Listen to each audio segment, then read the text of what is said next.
अच्छा, ऐसा धोखा हमारे साथ किया, भोगोगे तुम। ये जो निकलता है ना भोगोगे, ये अकाट्य होता है। क्योंकि किसी का भी हृदय, मान लो किसी भी जीव जंतु को आप कष्ट दें और उसका हृदय आह भर जाए, तो वो आह वज्र की लीक है, तुम्हें भोगना पड़ेगा। वो आह किसी की ना लेना जिंदगी।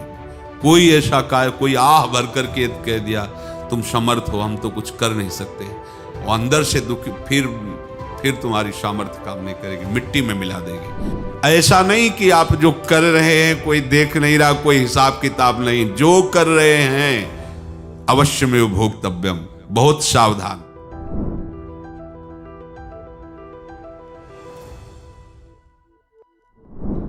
जीव स्वयं नित्य निरंतर कर्मों के जाल को रच रहा है और अपने आप को बांध रहा है। आपको मुक्त होना है, बंधना नहीं है। जीव का जन्म कर्मों के अनुबंध से होता है, कर्मों के बंधन से होता है, और उसको अपना ऋण चुकाना होता है। कर्मानुबंध ये बहुत सूक्ष्म विषय है।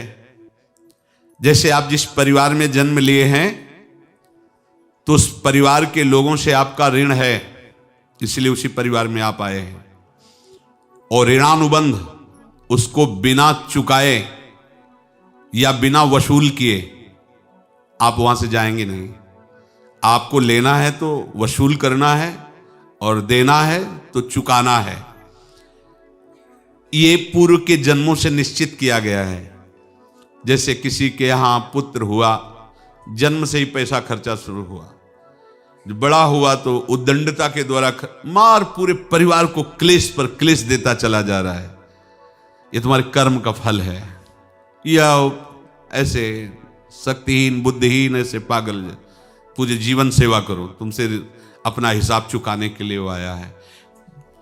अब परिवार के जो सदस्य जुड़े आके, मतलब पत्नी आते ही पूरी हृदय में आनंद, परिवार में आनंद, और जीवन भर वो आनंद ही सुख देने के लिए उसका जन्म हुआ। वो अपना ऋणानुबंध मुक्त, और आते ही भयंकर क्लेश खड़ा कर दिया, बीच में दीवाल और झगड़ा वैसा, फिर अतरे दिन मारपीट शुरू, कलह अशांति, पूरा जीवन नरक हिसाब करने आए।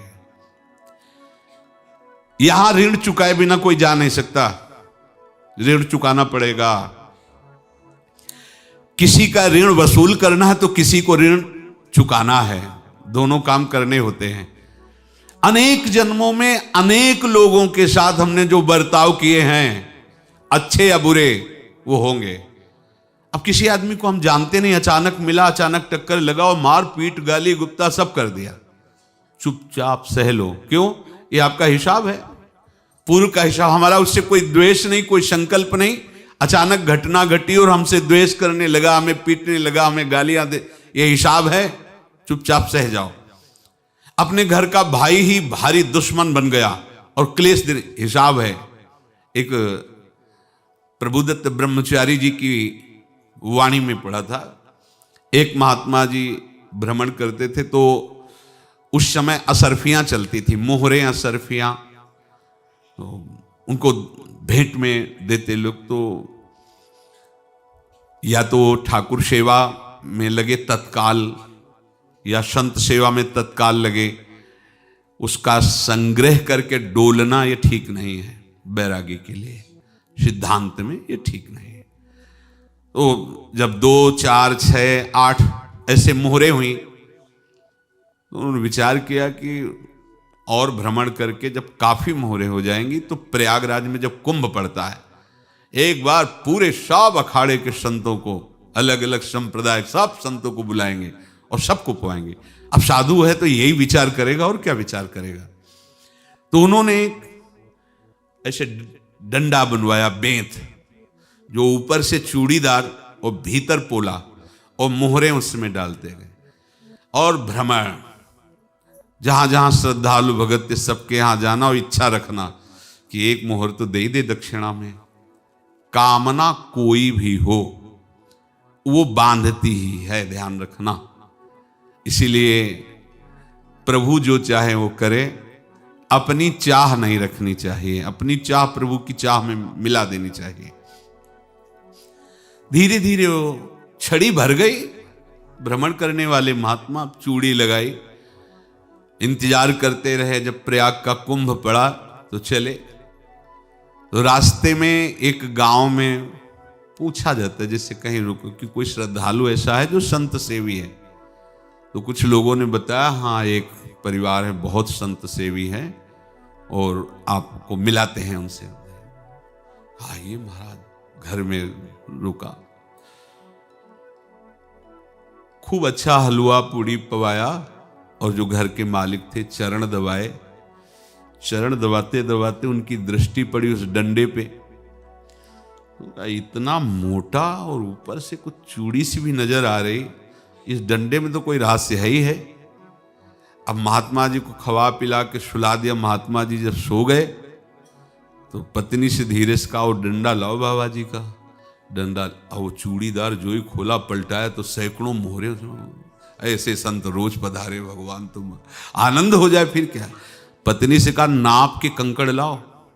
वो तो महात्मा जी तो खाए खीर पूड़ी, आराम से सो रहे। रात में पूरी प्लानिंग करके उसमें कंकड़ भर के चूड़ी लगाकर सिराने रख दिया, सारी मोहरें हटा ली। महात्मा जी आराम से छड़ी उठाए तो वजन पक्का। वैसे बड़े लोग चतुर होते हैं, पर ये नहीं जानते कि कर्म कितना भयानक होता है। और उनकी कोई संतान नहीं थी, पर धन में इतना प्रेम उनको था। बहुत सावधान। साधु महात्माओं के पास जो अर्थ है, गृहस्थी अगर आता वहीं से है, पर अगर उसको जोर जबरदस्ती या किसी छल कपट से, तो वो उसका विनाश ही करता है। आज तक का प्रमाण है। अब उनको ये भाव पता नहीं होगा, या पता होगा तो लोभ के कारण वो उसको मान नहीं पाए होंगे। महात्मा जी गए प्रयाग में, किसी अखाड़े पर रुके और वहां प्रार्थना की कि कल जो है संपूर्ण अखाड़ों का निमंत्रण किया जाए और सब संतों को भोग पवाया जाए और उनको दक्षिणा भी दी जाए। महंत ने सोचा कि बहुत बड़ा है तो उत्सव है, क्योंकि प्रयाग में कितने हजारों संत महात्मा सब। तो उनका, महाराज बोरों इसमें चीनी और टीनों घी लगेगा, सब व्यवस्था। बोले आप मंगाइए, एक एक हिसाब हम करेंगे, हमारे पास सब व्यवस्था है। बोले कुछ तो पहले दे दो, इकट्ठे देंगे हम। उनको था कि अगर हम छड़ी खोला और दो चार मोहरे दी, किसी को पता लग गया तो गड़बड़ हो सकती। बोले हम भंडारे के समय आखिरी में सब कुछ आपको दे देंगे। ठीक है। वो अपने पास से पैसे लगाकर खूब जितना सामग्री सब लाए, लाखों की, और सब संतों को निमंत्रण कर दिया। संत जन निमंत्रित हो गए। भंडारा बन रहा है, तब वहां के महंत है और उनका देखो भंडारा भी बन रहा है, संतों को निमंत्रण। अब आप अर्थ की व्यवस्था कीजिए, क्योंकि इतनी बड़ी हमारी सामर्थ्य नहीं थी जितना हमने किसी तरह हमने व्यवस्था की। अब मुझे अर्थ चाहिए, तभी आगे की व्यवस्था बढ़ेगी। संतों को दक्षिणा देंगे और जिनसे अर्थ लिया उनको दे। देखो रसोई बन गई है सब। उनका, अच्छा तुम्हें विश्वास नहीं तो ये अभी चूड़ी खोली। उनको तो था ना कि मोहरे हैं, कंकड़। तो अब जैसे कितना उनको सदमा लगा होगा। हजारों संतों का निमंत्रण, रसोई बन, मतलब संत हो के छल कपट। तो उनका, महाराज आपने तो हमारा नाश कर दिया, जो महंत थे। अब बताओ, रसोई बन गई, संत निमंत्रित हो गए, और आप ये कंकड़ दिखा रहे हैं हमको। आपने तो हमें बर्बाद कर दिया। हमारी इतनी सामर्थ्य नहीं थी, आप पहले बता देते। संत होकर ऐसा छल कपट। अब वो बोले तो क्या बोले, क्योंकि उनको पता था कि मोहरे हैं इसमें। अंदर से उनका चिंतन गया उसी सेठ के पास, अच्छा ऐसा धोखा हमारे साथ किया, भोगोगे तुम। ये जो निकलता है ना, भोगोगे, ये अकाट्य होता है। क्योंकि किसी का भी हृदय, मान लो किसी भी जीव जंतु को आप कष्ट दें और उसका हृदय आह भर जाए, तो वो आह वज्र की लेख है, तुम्हें भोगना पड़ेगा। वो देखो भीष्म जी को भोगना पड़ रहा है ना। सांप को ऐसे धनुष की नोक से उठाया और बंबूल के कांटों के ऊपर फेंक दिया, कई दिन तक शेदा हुआ, वो आह भर करके मरा। तो आपको 6 महीने बाणों की सैया पर आह किसी की ना लेना जिंदगी में। कोई ऐसा कोई आह भर करके कह दिया तुम समर्थ हो, हम तो कुछ कर नहीं सकते, और अंदर से दुख, फिर तुम्हारी सामर्थ्य काम नहीं करेगी, मिट्टी में मिला देगी। फिर ये तो राधे राधे प्यारे भक्तों, आप हमारे चैनल पर नए और पहली बार है तो हमारे चैनल को सब्सक्राइब करें और साथ ही साथ नोटिफिकेशन को भी ऑन कर दीजिए, ताकि ऐसी कोई भी माहिती प्रभु जी की वीडियो आए तो आपको सबसे पहले मिलती रहे। तो मिलते हैं दोस्तों को ऐसे ही नए और मज़ेदार टॉपिक के वीडियो के साथ, तब तक सभी को बाय बाय।